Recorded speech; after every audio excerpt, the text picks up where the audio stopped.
Subject verb এগ্রিমেন্টের আমরা already 4টে part করেছি। 4th পার্টটা কিছুদিন আগেই আপলোড হয়েছে। আজকে রুল নাম্বার 24 থেকে আমরা 5th পার্ট করতে চলেছি। তোমরা জানো সাবজেক্ট ভার্ব এগ্রিমেন্ট একটা ইম্পর্টেন্ট টপিক। এই টপিকের ওপরে যে সমস্ত রুলসগুলো আছে খুব ডিটেলসে আলোচনা করা প্রয়োজন এবং তাই করার চেষ্টা করেছি। আজকে রুল নাম্বার 24 থেকে হবে, একটু ভালো করে মন দিয়ে প্রথম থেকে দেখো। রুল নাম্বার 24 রুলে কি বলা হয়েছে? হাফ, হিপস, লটস, 2/3, 3/4 এটসেট্রা এই সমস্ত শব্দগুলোর পরে take singular verbs when they are followed by singular nouns। এইগুলোর পরে যদি সিঙ্গুলার নাউন থাকে তাহলে কিন্তু সিঙ্গুলার ভার্ব হয়। ঠিক উল্টোটাই হবে, যদি কিন্তু অফ থাকতে হবে, নাউনের পরে সিঙ্গুলার নাউনের পরে অফ থাকতে হবে, তবে কিন্তু সিঙ্গুলার ভার্ব হবে। বাট প্লুরাল ভার্ব হয় when followed by plural nouns with off। যদি নাউনটা প্লুরাল হয় এবং অফ থাকে তাহলে কিন্তু প্লুরাল ভার্ব হবে, একটু মাথায় রাখতে হবে। তাহলে এই সমস্ত শব্দগুলোর পরে সিঙ্গুলার ভার্ব হবে যদি সিঙ্গুলার নাউন প্লাস অফ থাকে, আর প্লুরাল ভার্ব হবে যদি প্লুরাল নাউন প্লাস অফ থাকে। এটুকুনি মাথায় রাখলেই হবে। উদাহরণ দেখলে ক্লিয়ার হবে। দেখো, half of the work is done. Half of the work is done, এখানে যে হাফ অফ ওয়ার্ক এটা সিঙ্গুলার আছে তাই ইজ হয়েছে। Half of the apples are bad, এখানে যেহেতু প্লুরাল নাউন আছে অ্যাপেলস তাই এখানে আর হয়েছে প্লুরাল। এবার রুল নাম্বার 25 দেখো, after 1 and a half one should use plural nouns and singular verbs। 1 and half এর পরে প্রত্যেকের প্লুরাল নাউন এবং সিঙ্গুলার ভার্ব ব্যবহার করা উচিত। 1 and a half lemons was enough, তাহলে এখানে প্লুরাল নাউনটা আছে কিন্তু সিঙ্গুলার ভার্ব হয়েছে। এরপর দেখো রুল 26, এটাও খুব সহজ। The greatest part is singular when it refers to amount or quantity। যখন পরিমাণ বোঝাবে তখন কিন্তু এটা সিঙ্গুলার হবে, মানে এরপরে সিঙ্গুলার ভার্ব বসবে আর কি, দ্য গ্রেটেস্ট পার্ট এসবের পরে। কিন্তু যখন প্লুরাল হবে তখন কিন্তু নাম্বার বোঝালে প্লুরাল হবে এবং প্লুরাল ভার্ব বসবে। খুব ইজি, দেখে নাও, উদাহরণ দিলে বুঝতে পারবে। The greater part of the land is uncultivated, তাহলে এখানে ল্যান্ড এরপরে ইজ হয়েছে আনকালটিভেটেড, যেহেতু ল্যান্ডটা হচ্ছে সিঙ্গুলার ছিল তাই এখানে সিঙ্গুলার ভার্ব হয়েছে।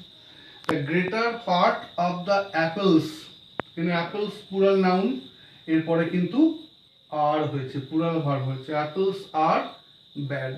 তাহলে এই 3টে রুল। আর এরপর আমরা 27 রুলটা দেখছি, কথা বলবে না? আচ্ছা, আমরা রুল 26 পর্যন্ত করেছি। এরপর রুল 27 দেখো। রুল 27টা খুব ইম্পর্ট্যান্ট একটা রুল সাবজেক্ট ভার্ব এগ্রিমেন্ট পার্টের। 27 রুলে কি বলা আছে? when words are joined by with, together with, or as well as etc, the verb agrees with the first subject।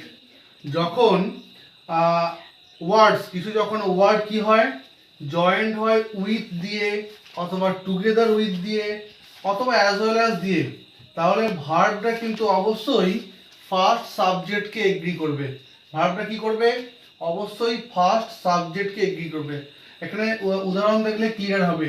They with their father deserve praise, তাহলে they with their father deserve praise, এখানে father অনুযায়ী কিন্তু deserve হয়নি, দে অনুযায়ী কিন্তু deserve হয়েছে, যেহেতু with ব্যবহার করা হয়েছে এবং দুটো সাবজেক্ট জয়েন্ট আছে উইথ দিয়ে, তাই ভার্বটা অবশ্যই প্রথম সাবজেক্টটার সঙ্গে এগ্রি করে, এটা কিন্তু বুঝতে হবে।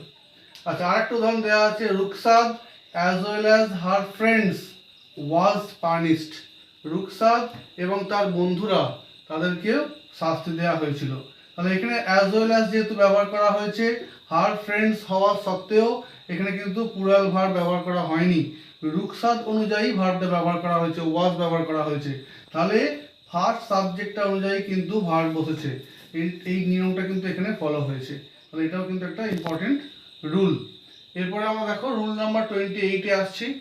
রুল নাম্বার 28-এ কি বলা হচ্ছে, after but or not only but also, বাটের পরে বা নট অনলি বাট অলসোর পরে the verb agrees with the nearest phrase, ভার্বটা কি হয়, সবসময় যে কাছের ফ্রেজটা থাকে সেইটাকে কিন্তু এগ্রি করে এবং কাছের ফ্রেজ অনুযায়ী ভার্বটা কিন্তু বসে।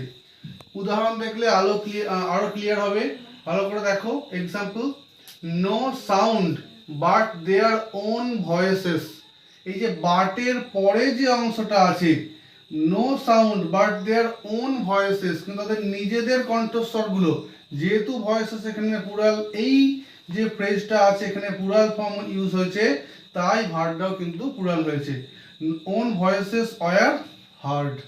ঠিক আছে, আচ্ছা, not only George but also Harry is watching the TV, তাহলে এখানে কিন্তু এটাও বুঝতে হবে যে হ্যারি অনুযায়ী কিন্তু এই ইজটা বসেছে। হ্যাঁ, দুটো উদাহরণ তাহলে দেখলেই কিন্তু ভালো করে বোঝা যাবে। আচ্ছা, এরপরে আমরা রুল নাম্বার 29, 29 নম্বর রুলটাতে আমরা যাব। 29 নম্বর রুলটায় কি বলা হয়েছে, when the subject of the verb, when the subject of the verb is a relative pronoun, যখন ভার্বের সাবজেক্ট একটা রিলেটিভ প্রোনাউন, রিলেটিভ প্রোনাউন কোনগুলো তোমরা জানো, হু, হুইচ, এই সমস্ত দিয়ে রিলেটিভ প্রোনাউন তৈরি হয়। Care should be taken to see that the verb agrees in number and person with the antecedent of the relative pronoun, relative প্রোনাউনের পূর্ববর্তী যে সাবজেক্টটা থাকবে তার নাম্বার পারসন অনুযায়ী কিন্তু ভার্বটা ব্যবহার হয়।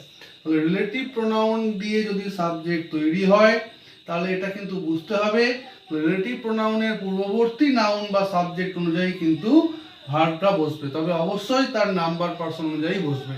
এবার উদাহরণ দেখলে ক্লিয়ার হবে। He who is my friend should stand by me, সে যে কিনা আমার বন্ধু সে আমার পাশে দাঁড়ানো উচিত। তাহলে এই যে হু, এটা রিলেটিভ প্রোনাউন, তার আগে হি আছে, সেই অনুযায়ী কিন্তু ইজটা হয়েছে। He who is my friend should stand by me, এটা একটা উদাহরণ বা এক্সাম্পল আছে। এরপর দেখো আরেকটা উদাহরণ আছে, this is the boy who is my friend, এটাও সেম একই রকম, হু এর আগে বয় আছে তাই বয়ের জন্য অনুযায়ী এখানে কিন্তু ইজ হয়েছে, this is the boy who is my friend. তাহলে এই যে রুলসগুলো প্রত্যেকটা বিভিন্ন ছোট ছোট পার্টে, মাত্র 10 মিনিট বা 11 মিনিট বা 12 মিনিটের পার্টে যে রুলসগুলো শেখানো হচ্ছে, তোমরা অবশ্যই ভালো করে দেখবে এবং প্রয়োজন হলে খাতায় তুলে নেবে, নোট করে বারবার যদি দেখো তাহলে এই ভুলগুলো কিন্তু হবে না। অনেকেই রাইটিং লেখার সময় বা এরর কারেকশনের সময় অনেক সময় অনেক কিছু ভুল হয়ে যায়, তো এইগুলো ভালো করে দেখলে কিন্তু গ্রামাটিক্যাল এরর, বিশেষ করে সাবজেক্ট ভার্ব এগ্রিমেন্ট সংক্রান্ত যে এররগুলো হয় সেই ভুলগুলোকে এড়িয়ে চলা যাবে। Thanks for watching.